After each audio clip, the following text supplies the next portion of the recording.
एक बार की बात है, एक छोटे से गांव में एक लड़का रहता था जिसका नाम था राजू।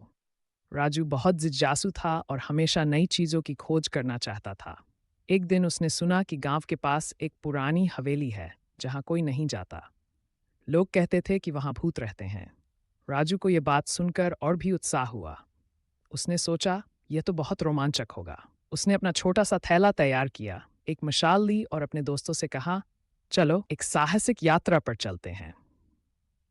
दोस्तों ने मना किया पर राजू नहीं माना। रात के अंधेरे में वह अकेला हवेली की ओर चल पड़ा। हवेली पहुंचते ही उसने देखा कि दरवाजा अपने आप खुल गया। अंदर घुसते ही उसे अजीब सी आवाजें सुनाई दी, जैसे कोई धीरे से हंस रहा हो।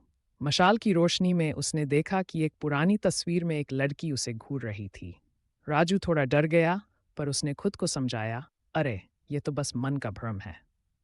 जैसे ही वह आगे बढ़ा, उसे एक छोटी सी डिब्बी मिली। डिब्बी खोलने पर उसमें एक चिट्ठी थी जिसमें लिखा था, जो ये पढ़ेगा वह हवेली का रहस्य खोलेगा। अब राजू के मन में और जोश जागा।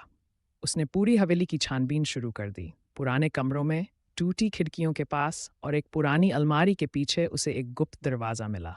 दरवाज़ा खोला तो वहाँ एक खजाना था, सोने के सिक्के, चमकते हुए आभूषण और एक पत्र जिसमें लिखा था, यह खजाना उसका है जो हिम्मत करे। राजू खुशी से उछल पड़ा। वह खजाना लेकर गांव लौटा और अपने दोस्तों से बोला, देखो मैं क्या लाया हूँ। सब हैरान रह गए। उसने खजाने को गांव वालों में बांट दिया और हवेली का रहस्य भी बताया कि वहां भूत नहीं था, बस एक कहानी थी जो लोगों को डराने के लिए बनाई गई थी। तब से राजू गांव का नायक बन गया और लोग उसे खजाने वाला राजू कहने लगे।